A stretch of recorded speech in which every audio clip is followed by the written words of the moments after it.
राम।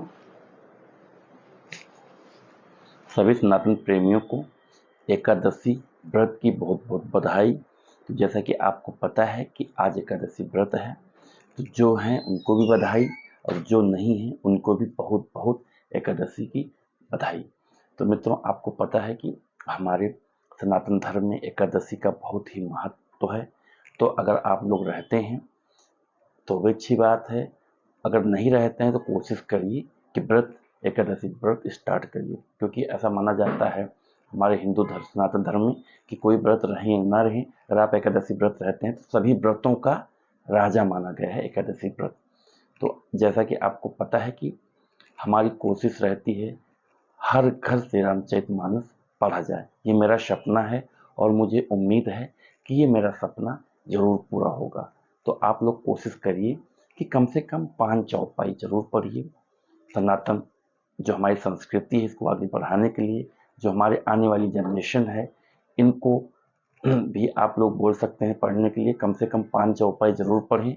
अगर ये 5 चौपाई पढ़ेंगे तो मैं इसकी गारंटी देता हूँ कि कभी ये अपने रास्ते से भटकेंगे नहीं, कभी अपने लक्ष्य से नहीं भटकेंगे, क्योंकि श्री रामचरितमानस एक ऐसा हमारा ग्रंथ है, ऐसा पवित्र हमारा ग्रंथ है कि इसमें जो जीने का एक तरीका है वो बताया गया है। परिवार को कैसे चलाना चाहिए, परिवार में कैसे रहना चाहिए, आपको सारी चीज़ें श्री रामचरितमानस में मिलेंगी। तो आप लोग कोशिश करें कम से कम 5 चौपाई आप जरूर पढ़िए। तो आइए मित्रों, और श्री रामचरितमानस शुरुआत करते हैं। जय श्री राम।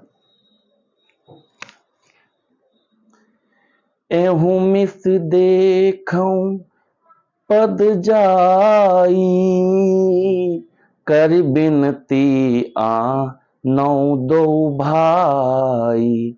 ज्ञान विराग सकल गुण ऐना, सो प्रभु मैं दे खब भरी नैना। इसी बहाने जाकर मैं उनके चरणों का दर्शन करूं और विनती करके दोनों भाइयों को ले आऊं। जो ज्ञान वैराग्य और सब गुणों के धाम हैं, उन प्रभु को मैं नेत्र भर कर देखूंगा। बहुविधि करथ मनोरथ, जात लाग नहीं बार। करि मंजन सरल जल, गए भूप दरबार। बहुत प्रकार से मनोरथ करते हुए जाने में देर नहीं लगी। सरयू जी के जल में स्नान करके वे राजा के दरवाजे पर पहुंचे। आपको पता है, पहले जब ऋषि मुनि आते थे तो अयोध्या जी में जो सरयू नदी है, कोई भी ऋषि मुनि अगर अयोध्या जाता था तो अयोध्या पहुंचने से पहले ऐसा महत्व है सरयू जी का कि आदमी सरयू जी में स्नान करने के बाद ही अयोध्या जाता था। तो आप लोग भी कोशिश करिए कि जब भी अयोध्या जाइए तो जरूर सरयू में स्नान करके ही आइए। हमारे सरयू जी का बहुत ही महत्व है। मुनि आगमन सुना जब राजा, मिलन गयो लय विप्र समाजा। करि दंडवत मुनि ही सन्मानी, निज आसन बैठारिनि आनी। राजा ने जब मुनि का आना सुना तब वे ब्राह्मणों के समाजों का साथ लेकर मिलने गए और दंडवत करके मुनि का सम्मान करते हुए उन्हें लाकर अपने आसन पर बैठाया।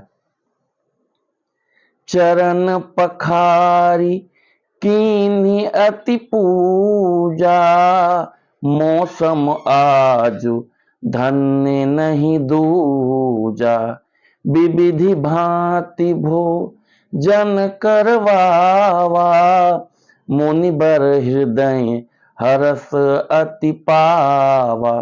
चरणों को धोकर बहुत पूजा की और कहा, मेरे समान धन्य आज दूसरा कोई नहीं है। फिर अनेक प्रकार के भोजन करवाए, जिससे श्रेष्ठ मुनि ने अपने हृदय में बहुत ही हर्ष प्राप्त किया। पुनि चरणन मेले सुत चारी, राम देख मुनि देह बिसारी, भय मगन देखत मुख शोभा, जानु चकोर पूरन ससिलोभा। फिर राजा ने चारों पुत्रों को मुनि के चरणों पर डाल दिया, उनसे प्रणाम कराया। श्री रामचंद्र जी को देखकर मुनि अपनी देह की सुधि भूल गए। वे श्री राम जी के मुख की शोभा देखते ही ऐसे मग्न हो गए मानो चकोर पूर्ण चंद्रमा को देखकर लुभा गया हूं। तब मन हरसि बचन कहराऊ, मुनि अस कृपा न कीन्हु काऊ। केहि कारण आगमन तुम्हारा, कहूँ सो करत न लावऊं बारा। तब राजा ने मन में हर्षित होकर ये वचन कहे, हे मुनि, इस प्रकार कृपा तो आपने कभी नहीं की। आज किस कारण से आपका शुभागमन हुआ, कहिए, मैं उसे पूरा करने में देर नहीं लगाऊंगा।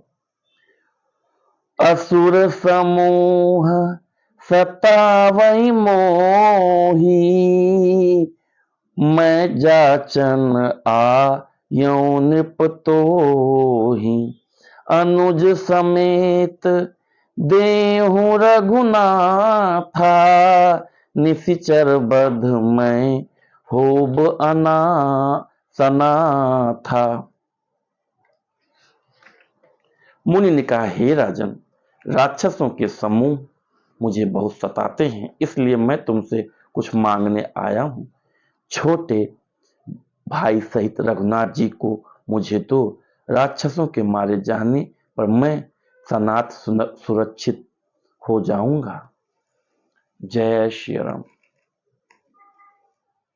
तो मित्रों, श्री रामचरितमानस का जो अभी चौपाई चल रही है, वो चल रही है कि राजा दशरथ से विश्वामित्र जी आए हैं।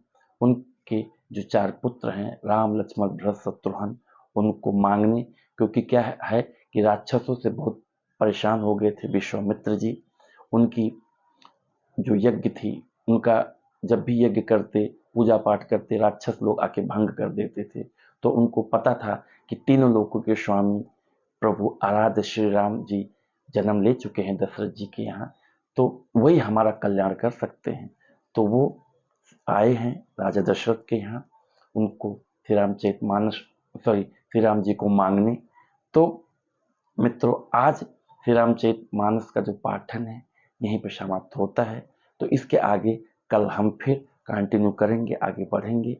तब तक के लिए मैं आपसे वो मांगता हूँ, क्षमा मांगता हूँ। कल फिर आपको 5 चौपाई के साथ हम फिर हाजिर होंगे।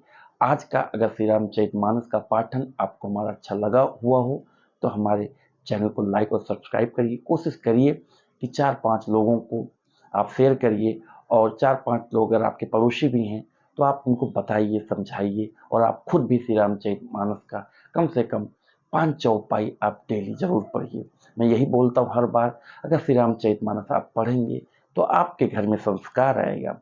मैं हर बार ये बोलता हूँ आपसे कि अगर आप राम जैसा, आप कहते हैं हमारे जो बच्चे हो राम और भरत जैसा उनका चरित्र हो, राम और भरत जैसा उनका प्रेम हो, सीता जैसी हमारी बहू हो, तो एक ही तरीका है, वो है श्री रामचरितमानस।